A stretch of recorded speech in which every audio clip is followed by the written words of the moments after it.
Self-care is giving the world the best of you, instead of what is left of you. Katie Reed. Welcome, and I'm so glad that you're here. Here we talk about personal development, relationships, and mental health, just to name a few. My name is Carmen, a registered counsellor who is passionate about coming alongside people. This podcast is designed to create a discussion and bring awareness, with each episode encouraging, equipping, and empowering you to live your best life. Let's get started.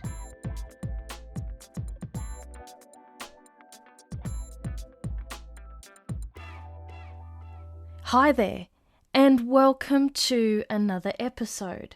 How are you? I hope you've been keeping well. And as we start to wrap up another year, it got me thinking about what this time of year represents. And to each of us, this will look different.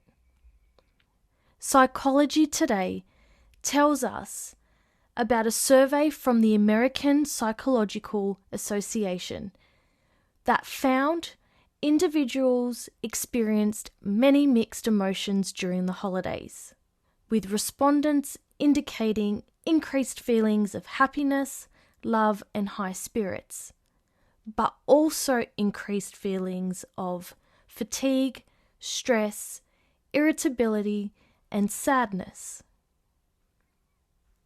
This experience is compounded for anyone who might be experiencing mental health challenges.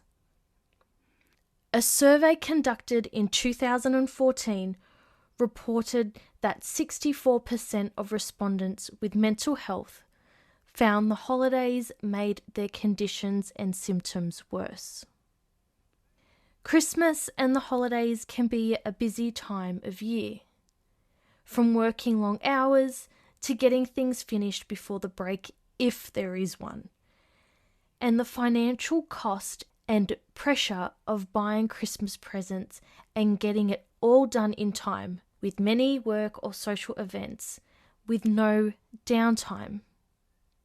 It can be also a difficult time of year when you've lost someone you care about, and I will dedicate a blog post to this topic. And if you are not already subscribed to the mailing list, you can do this by heading over to carmendebono.com.au to have the blog post delivered straight to your inbox. In this episode, we will look at how to self-care at Christmas, with the aim to eliminate unnecessary stress and be mindful of our well-being. We will cover these 7 topics: expectations, ways to plan ahead, sticking to a budget, acknowledging our feelings, reaching out to others, putting in place some boundaries, and maintaining healthy habits. So let's get started with number 1, adjusting expectations. Life is constantly changing, and so may our traditions and rituals due to various circumstances. If this is your experience and you are not spending this time of year as you once used to, how might you create new ways to celebrate? Number 2, plan ahead. Set aside specific days for cooking, if you're the one that's hosting, shopping, connecting with others, and all the other activities that come with this time of year. You may even consider shopping online for any of your items if you want to avoid the crowds. Some more ideas are to create a shopping list if you are hosting an event and come up with a menu to minimize forgotten gifts or ingredients. You may also like to line up some help for any food preparations and the like. Number 3, stick to a budget. Financial stress on any given day can take its toll, especially during this time of year. Before doing your gift and food shopping, you might like to decide how much money you can afford to spend and then stick to your budget. You might like to think outside of the box regarding gifts, like making handmade gifts, doing a gift exchange, aka Secret Santa, or donating to one's favourite charity or cause, just to name a few. Number 4, acknowledge your feelings. If this time of the year is tough, it's okay to take the time to express your feelings.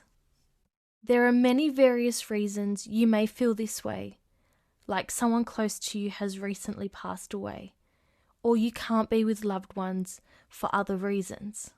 It's normal to feel sadness and grief, which brings us to number 5, and that is to reach out.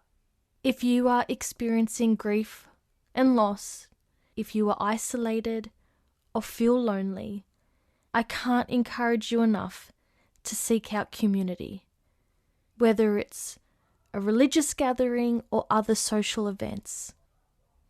You might check out websites for information about online support groups, social media sites, or even virtual events.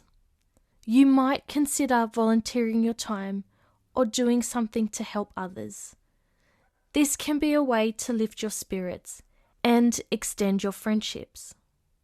If you are feeling stressed, it also may help to talk to a friend, family member, doctor, or a mental health professional about your concerns. And number 6, boundaries. Saying yes when you should say no, as not doing so can leave you feeling resentful and overwhelmed. You may also decide to set time boundaries around events and allow margin during this season to fit in time to take a breather, rather than going from one thing to another and trying to get everything done. And last but not least, number 7, maintain healthy habits. Make some time for yourself by prioritizing pleasant events, even if it's just spending 15 minutes alone without distractions. It may refresh you enough to handle everything you need to do. If you can make more time, why not? Find something that brings you joy and reduces your stress levels. Some options may include reading a book, going for a walk, or listening to your favorite music. Some ways to maintain healthy habits are to avoid excessive alcohol, etc. Plan healthy meals, get enough sleep, stay hydrated, and get moving by including physical activities in your schedule. So which of these 7 topics resonated with you, or that you're already doing? No matter where you find yourself this time of year, set a plan that considers not only your nearest and dearests, but yourself also. So until next time, you take good care of yourself. So that's it for today's episode. As always, I'm grateful for the opportunity to come alongside you. If you know someone who might benefit from hearing this episode, why not share it with them? Don't want to miss an episode? You can subscribe to the podcast, and if you are listening via Apple Podcast, I would be most grateful if you would leave a review. For more content, head over to carmendebono.com.au, and I look forward to coming alongside you again on the first Wednesday of the month.